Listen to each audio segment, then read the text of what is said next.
Hi guys, Natalie, Jill here. Welcome back to Happy, Healthy, and Fit. Today I'm here with my friend Ari, who's also my guru when it comes to metabolism, thyroid, and all these things you're not thinking about that might be getting in the way of fat loss. And today we're talking about how sitting at your desk or at home, how that's getting in the way of fat loss, right? Right. So I always kind of like to lead in with the whole, bring things back to fat loss, diet and exercise, calories in, calories out, okay? So when people talk about fat loss, everybody's really fixated on this whole calories in, calories out idea. And it's massively important. The main problem though is people fixate on diet and exercise as the two variables. We equate calories in with diet, how many calories I'm choosing to eat each day. Calories out is how many times a week I'm going to the gym, right?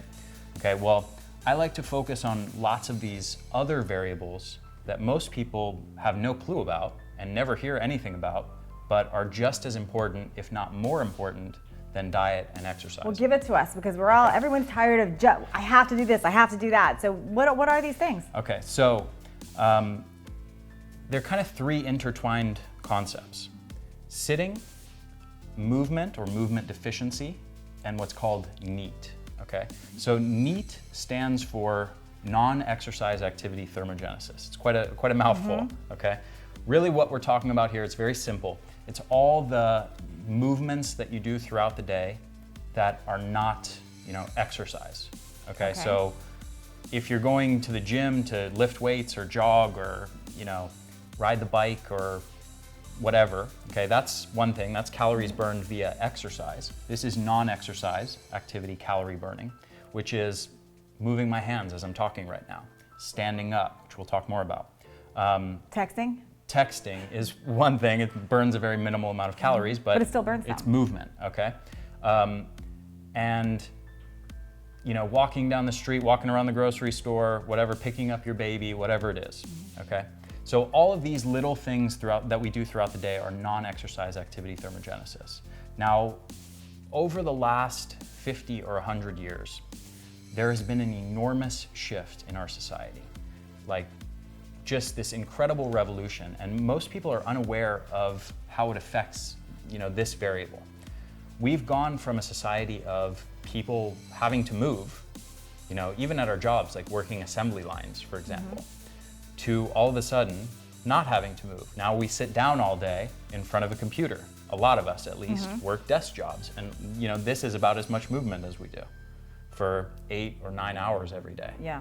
Okay, and a lot of people who work desk jobs now have gotten to the point where they literally sit for 10 or 12 or 15 hours a day. They basically sit the entire day, okay?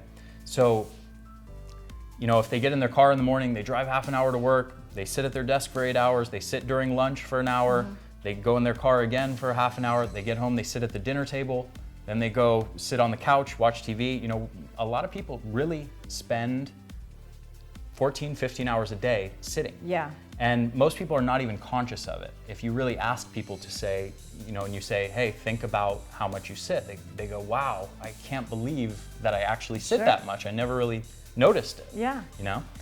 And so why does this matter? Okay, well, it matters for a few reasons. It matters for our health and it matters for fat loss, okay?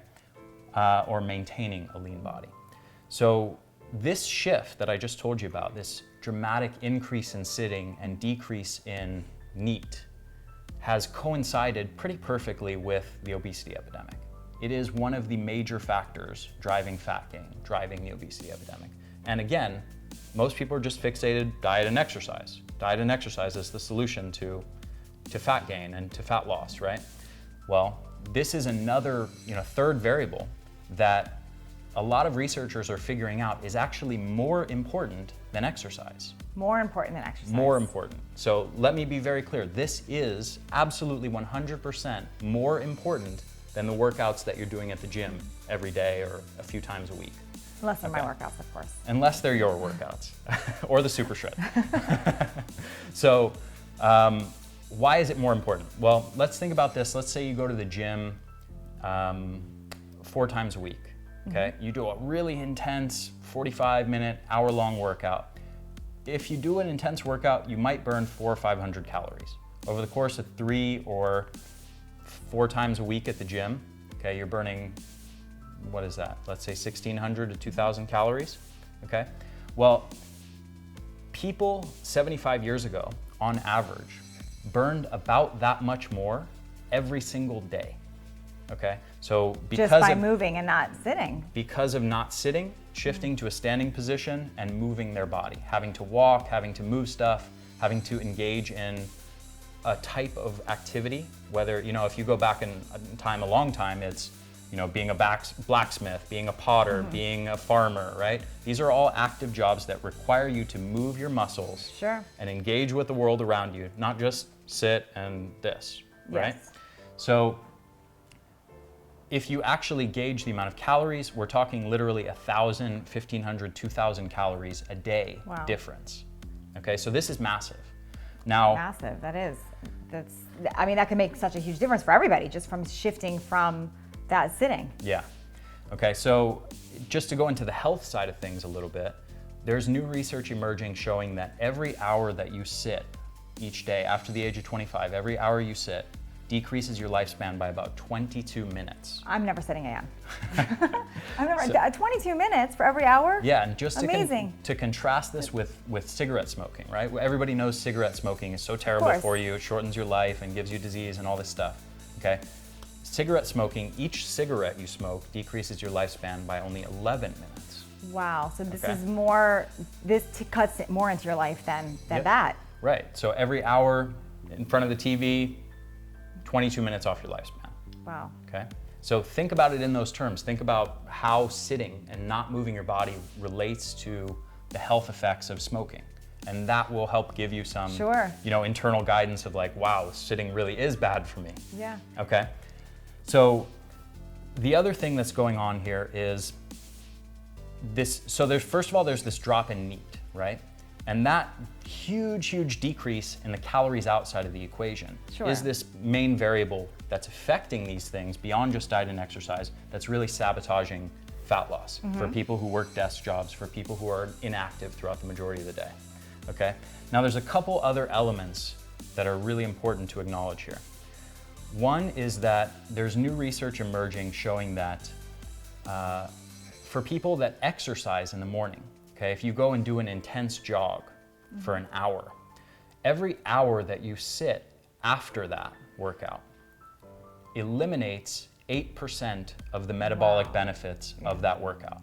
So you end up pretty much working out for nothing if you're gonna keep sitting. Yeah, do the math, right? If you sit for 10 hours a day, you've eliminated 80% of that workout.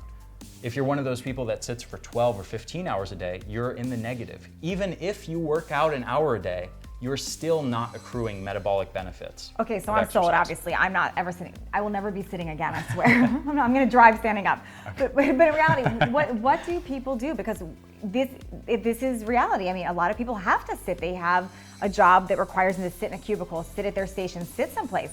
So what is that solution? How do you get around that? I mean, what would you suggest to people?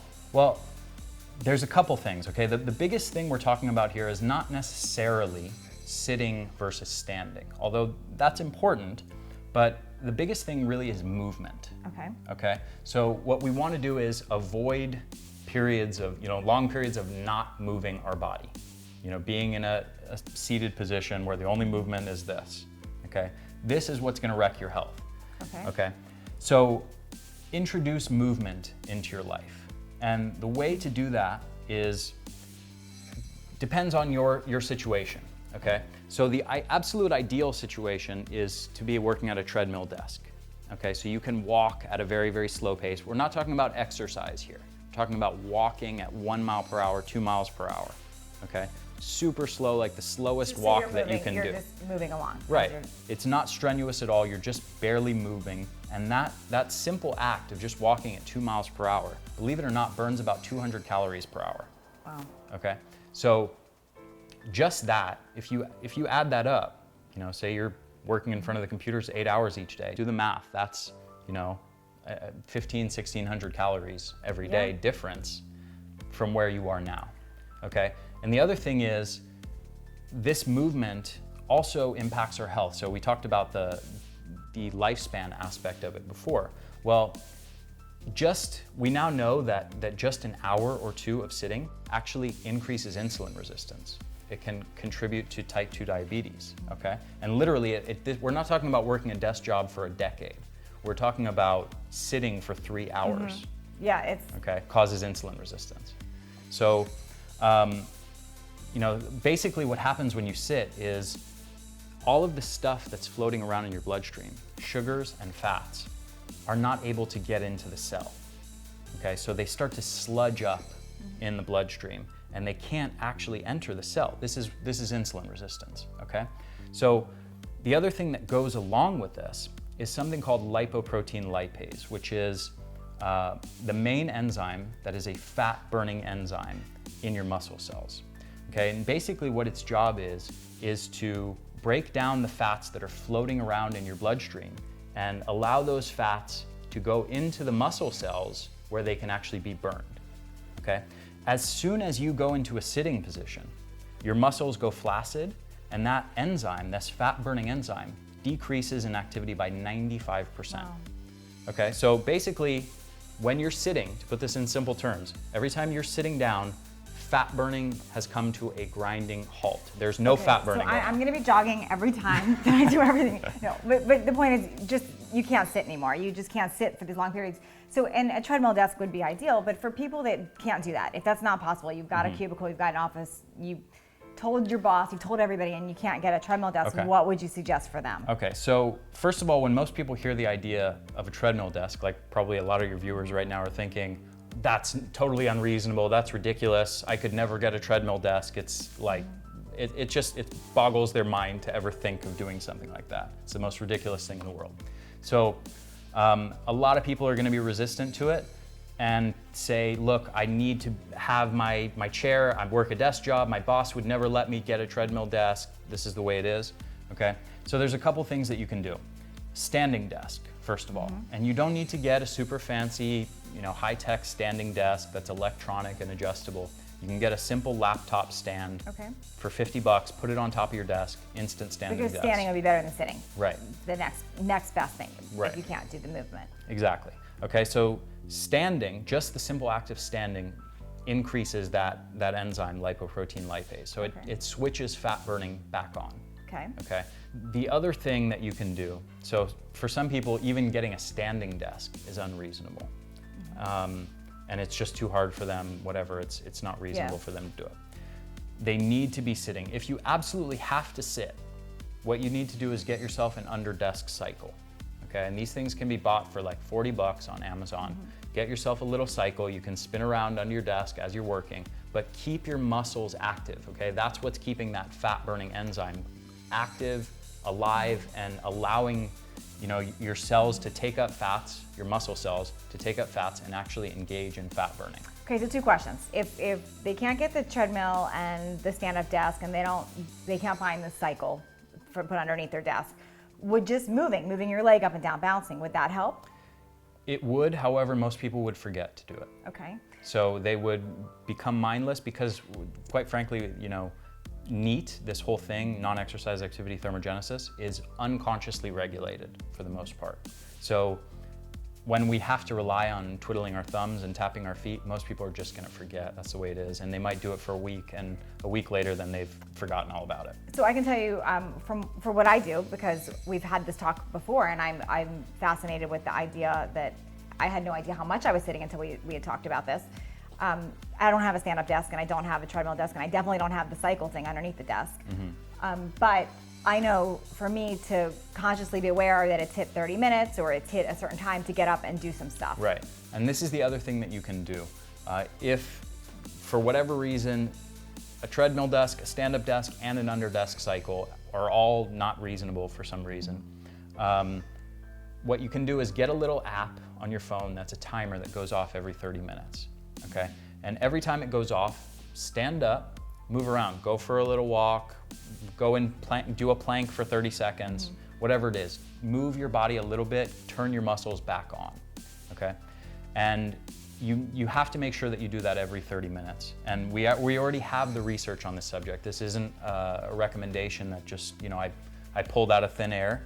We have the research showing that sitting for longer than about an hour without getting up immediately starts to have negative metabolic consequences. So literally get off your butts. Get off your butts, right? Yep. You have to. And it's not about going and beating yourself up and starving yourself or any of that. Of course, we're a huge fan of the right nutrition and exercise, but just making that first change from not sitting as much makes huge differences. Yeah, absolutely. And like I said, this is more important than exercise. And the reason that it's more important than exercise is, again, going back to that study, it's eliminating the metabolic benefits of the exercise you're doing, okay? So 8% of that metabolic benefit of the exercise is being removed every hour of you sit. Now, if the exercise you're doing is lower intensity, it's even more, it's more like 16%, Wow. okay? So if you're thinking, what kind of gym workouts should I be doing? Should I be doing weights? Should I be doing cardio, intervals, whatever? And you're really focused on that and working your butt off in the gym, but you sit all day, you're spinning your wheels. You're going nowhere. So you have to get the foundation in place first, standing and moving your body throughout the day, at least moving your body, and then worry about your workouts. So say no to sitting, say no to sitting. And thanks, Ari. And you can learn more about Ari and all of his programs. He's got amazing programs. Check out the links down below where you can reach Ari and check out more of what he's got to offer. Thank you. Yeah, absolutely.